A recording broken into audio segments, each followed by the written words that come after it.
암을 부르는 식습관에 대한 이야기를 해보겠습니다. 진짜 암을 부르는 식습관이 있나요? 너무 네. 무서운 얘기 같아요. 네, 네. 있습니다. 음. 네. 우리 식습관이 또 잘못되면 암을 부를 수도 있기 때문에 우리 식습관이 굉장히 중요한데요. 우리 벌 얘기부터 어. 먼저 시작해 보도록 할게요.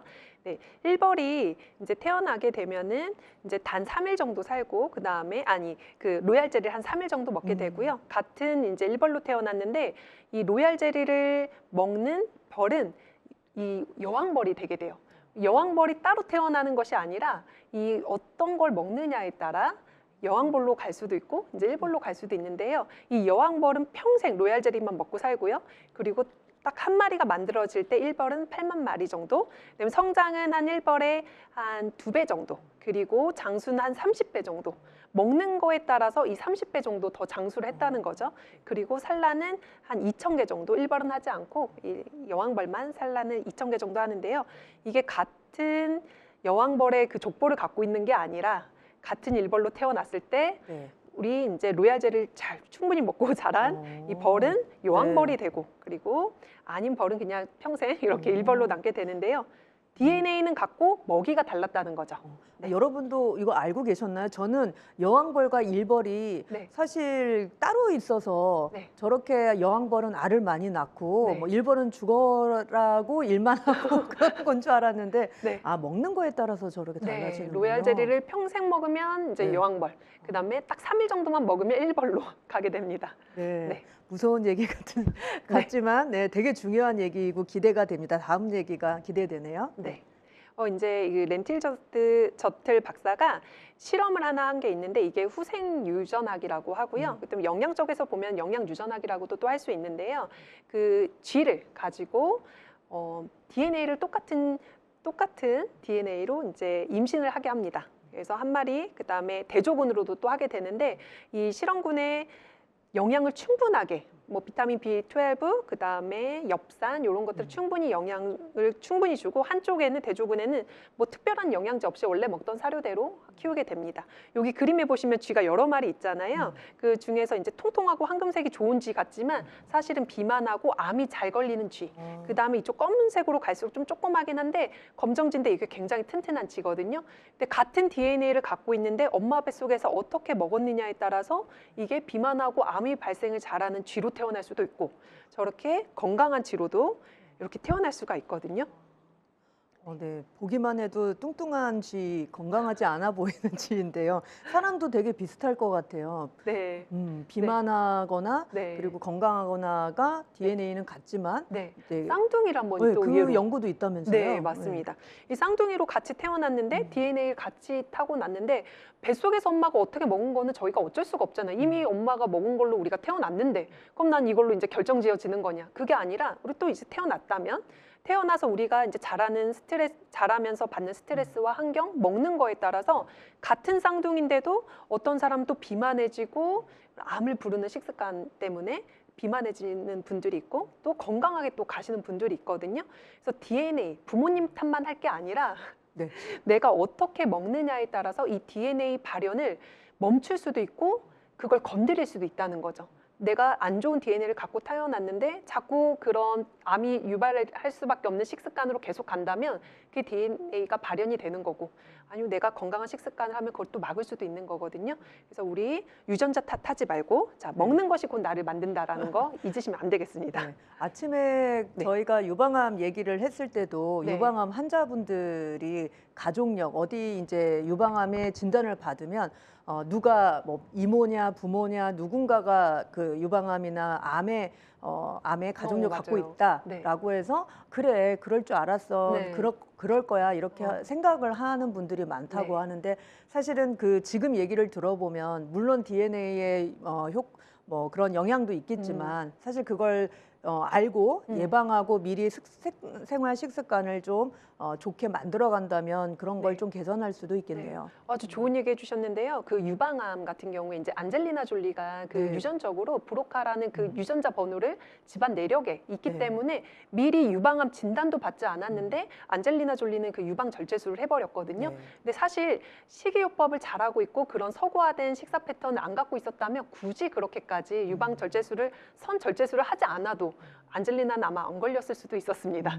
네, 식이요법이 중요할 네. 수 있다. 네. 그런 식이요법에 대해서 오늘 좀 더 여러분들이 뭘 먹지 말아야 되고 뭘 먹어야 되는지를 한번 자세히 알아보겠습니다. 먹는 거 중요하다고 하셨는데 뭘 먹어야 되나요? 라는 질문 많이 받으실 것 같아요. 당뇨 네. 환자, 무슨 뭐 만성질환자, 네, 항암. 맞아요. 근데 네. 먹지 말아야 되는 게 더 중요하다면서요? 요새 트렌드는 네. 선생님 뭘 먹으면 건강해요? 살 뺄 때는 뭘 먹어야 돼요? 아니면 암 걸리지 않기 위해서는 뭐 해야 돼요? 어떤 거 먹는 게 좋아요? 하는데 지금 내 식습관에서 먹지 말아야 될 게, 그만 먹어야 될 게 무엇인가를 한번 더 생각해 보시는 게 더 좋은 것 같아요.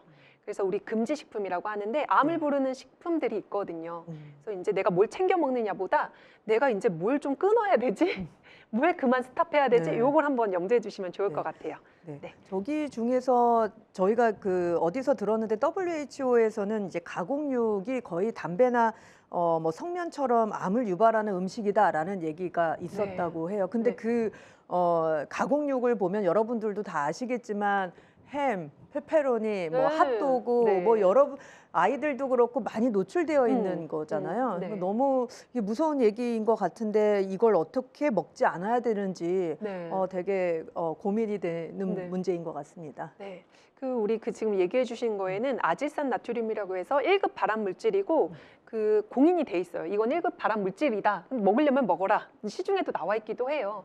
근데 아예 안 썼으면 좋겠지만 그 약간 우리 그 얘기해 주신 소세지라든지 이런 거 나왔을 때 거무죽죽하게 나오면 누가 무서워서 사 먹겠어요? 그러니까 이제 발색제, 아질산 나트륨을 쓸 수밖에 없는데 이 허용치가 한국은 제가 볼 땐 조금 높다고 보거든요. 미국 같은 경우에는 이런 발색제를 사용하게 될 때 비타민 C를 의무적으로 같이 첨가하지 않으면 허가가 나지 않거든요. 그래서 이 비타민 우리는 이제 발색제만 딱 들어가거든요.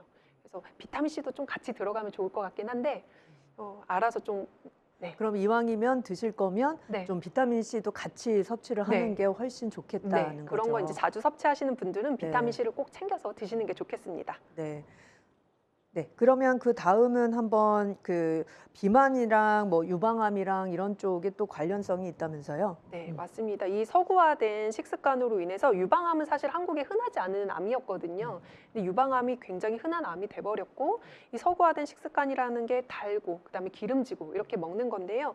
그러다 보니 우리 이 체중 보면은 이 1번이 날씬한 이제 체형인데 1번에서 8번으로 체형이 변하면 이 체중이 증가할 때마다 유방암의 발병률도 같이 증가했다는 논문입니다. 최근 2016년 스프링거에서 나온 논문이고요.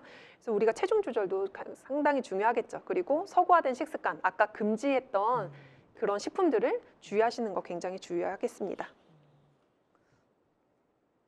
그리고 네. 네. 그 마지막 그 슬라이드도 한번 하나가 빠진 것 같은데. 예. 네. 요 같은 이제 더 증가한다는 내용이고요. 사망률도 네. 더 증가하게 되고 우리가 비만하게 돼서 요런 단 거 많이 먹고 그다음에 디저트 많이 먹고 하게 되면 이 비만한 것들이 암하고도 연관될 수 있다. 그런 내용입니다.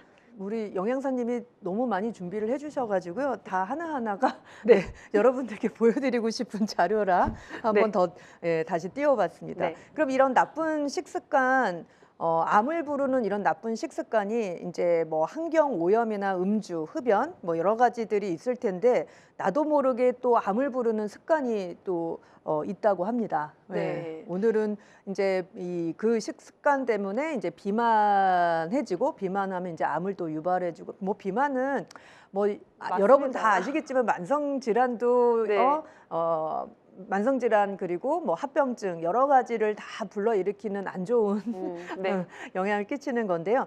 마침 오늘 저녁 6시는 또 저희가 비만에 대한 이야기 하려고 합니다. 그래서 이제 그 저희 허양임 교수님과 같이 비만 이야기 6시 할 텐데요. 또 잠깐 궁금한 거 있으면 들어오셔서 비만을 좀 더 집중해 보시면 좋겠고요. 다시 돌아와서 나도 모르게 암을 부르는 습관 한번 보겠습니다. 네. 우리 이제 과도한 당류 섭취, 아까 전에 금지 식품 제가 몇 가지를 알려드렸는데요. 그 중에서 좀 저는 당류를 조금 살펴보고 싶어요. 예전에 캠페인 자체가 나트륨 저감, 저나트륨 식사를 하자 요거였는데 요새 트렌드는 또 당 줄이기 캠페인으로 이제 가고 있거든요. 그 이유가 과도한 당류 섭취가 종양세포의 이제 에너지가 되고 있고요. 암세포들이 이제 좋아하는 게 이제 당류거든요. 또 단 걸 좋아하게 되고 인슐린 신호가 체계가 계속 사인이 올라가게 되면서 과발현이 되는데 이때도 암세포에 또 좋지 않게 되고요. 염증 반응이 일어나게 되면은 활성산소가 많이 나오게 되는데 우리 활성산소 예전에 파이토케미칼 공부할 때 같이 얘기 드렸는데요. 네. 활성산소가 많이 나오게 되면 DNA에 손상을 입히고 이 손상된 DNA가 이 암 발생을 또 일으킬 수가 있는 거거든요. 그래서 염증 반응을 일으키고 또 암 발생이 이어지고 비만하시게 되면 지방세포가 많아지게 되잖아요.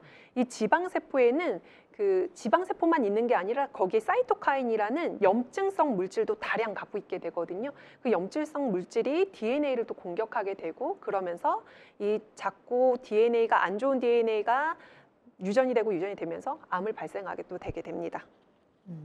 혹시 그 파이토케미칼 이야기는 저희가 12월에 영양사님하고 한번 아주 1시간 동안 집중 네. 탐구를 했었는데 네. 파이토케미칼을 모르시는 분들도 또 오늘 방송 보실 수도 있을 것 같아서 네네. 그 부분을 짧게 한번 설명해 주실까요? 네. 우리 몸에는 이제 공장을 한번 돌리고 나면은 공장에서 폐유나 폐수 뭐 이런 것들이 나듯이 우리 몸에도 에너지를 얻고 나면은 몸에 안 좋은 물질들이 계속해서 생겨나거든요. 아무리 착한 사람도 이거는 생겨납니다.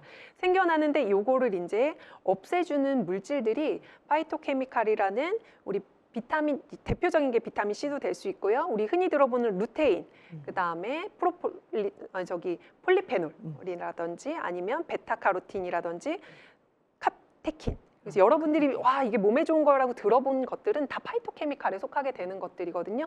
그런 물질들이 적게 들어왔을 때 DNA가 온전한 세포의 공격으로부터 이제 막아주는 게 걔네들인데 그런 물질들을 적게 드시는 분들은 공격을 많이 받고 공격을 많이 받은 세포들은 이상한 DNA를 계속 주면서 암 발생이 이제 일어나게 또 되는 거죠. 네. 여러분 좀 이해가 되셨나요? 네. 그러면은 당류 이제 주의해야 될 당 쪽을 네. 한번 좀 어떤 제품인지 한번 보겠습니다. 네. 이제 흔한 탄산수 우리 콜라나 또 이제 사이다 또 그리고 서비스로 주는 요런 쿨피스나 주시쿨 이거 공짜로 주니까 이거 공짜인데 일단은 받아보자 하는데 이게 정말 우리 거부할 몸에 수가 없어요. 네, 공짜일까 싶은 네. 생각도 들고 그다음에 달달한 커피 네, 그리고 아이스크림, 디저트로 먹는 우리 요새는 디저트 꼭 빠지지가 않죠. 식후에 네. 커피숍 가서. 그리고 생활 습관도 좀 바뀌어서 네. 저희가 디저트 카페도 되게 많이 생겼잖아요. 네, 마카롱 가게도 따로 있을 정도로 네. 네, 이렇게 있는데 이런 것들은 눈에 보이니까 여러분들이 아 이거 안 좋은 거 알아. 이런 거는 뭐 이 정도는 뭐 내가 먹지 않아. 이러신 분들 많이 있어요. 근데 이제 볼 거는 그 다음인데요. 우리가 이런 당류는 눈에 보이니까 이제 조심을 할 수가 있는데 그렇지 않은 우리가 몸에 좋다고 생각하는 당류, 예를 들어서 매실청. 네, 이건 어머니들이 이제 요리할 때도 많이 쓰잖아요. 네. 이게 효소는 사실 별로 없고 거의 당분만 남아 있거든요. 근데 이제 매실청 사용했으니까 이걸로 요리했으니까 이제 괜찮아라고 해서 달게 또 요리하신다든지 미숫가루도 만들어 드실 때 꿀 듬뿍듬뿍. 요새 당이 넘쳐나는 시대에 살고 있기 때문에 굳이 꿀 이런 매실청을 따로 또 챙겨 드실 필요는 없거든요. 그리고 아침마다 신선하게 과일 주스 챙겨 드시는 분들이 있어요. 네. 찹즙으로. 근데 내가 치아만 튼튼하다면 그냥 드시는 게 사실 훨씬 더 좋아요. 네. 그리고 건강음료라고 생각해서 드시는 이제 비타민이라든지 바카스라든지 여기 그림에는 못 담았는데 위건강, 그다음에 장건강 생각해서 나오는 건강음료 있잖아요. 네. 건강음료에도 당 함량이 굉장히 높게 들었어요. 네. 그래서 저는 이제 저당 예를 들어서 요플레 하나를 드시더라도 당 함량이 굉장히 적은 플레인 요플레. 네, 플레인 요거트 이런 걸로 드시는 게 훨씬 좋고 달달한 거 드시면서 아 내가 건강 식사, 건강 식품 잘 챙겨 먹었어 이렇게 생각하시면 안 된다는 거 네, 말씀드리고 싶고 혹시 저기서 청이 네. 또 어느 분들은 수제청 만들어서 많이 드시는 분들 네. 계시잖아요. 네. 건강에 좋다고 네. 하는. 근데 네. 매실청만 당이 많은 건 아니죠? 모든 네. 청이 다 네, 그런가요? 맞습니다. 네, 자몽청, 무슨 청, 그래서 청이면 이게 과일도 같이 나오지 않을까 하는데 이 당에 같이 그 비타민이나 효소는 같이 많이 좀 파괴가 되고요. 네, 건강식이라고 생각하시면 안 되겠습니다.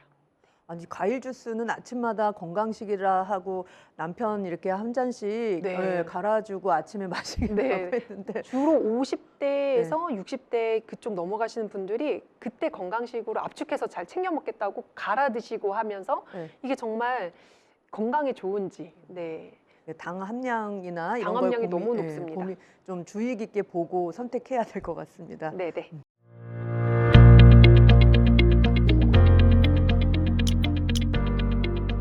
안녕하세요. 건강한 요일의 앨리스 대표 앨리스입니다. 어떻게 건강 관리를 하시나요? 내 건강은 내가 지켜야 합니다. 좋은 생활 습관을 만들어 간다면 아프지 않게 될 수 있습니다. 건강한 습관 만들기를 위해서 저희 앨리스 서비스를 시작합니다. 하루에 잠깐 라이브로 1시간 정도 원데이 코칭 시간을 갖습니다. 명의들을 모시고 건강에 대한 이야기를 하는데요. 나한테 맞는 생활 습관을 만들어 보실 수 있도록 원데이 코칭 준비했습니다. 강의만 듣는 게 아니고 자유롭게 물어보고 따라하고 함께 할 수 있는 시간입니다. 작심 3일 되시는 경험 많이 하셨죠? 자가 설문을 하신 분들께 유형별로 큐레이션된 영상을 한 달에 8번을 드리게 되고요. 영상을 보시고 미션이 생깁니다. 일주일에 3번씩 따라하게 되면 미라클 챌린지가 모여서 여러분들께 정말 미라클한 건강 상태로 만들어줄 수 있습니다.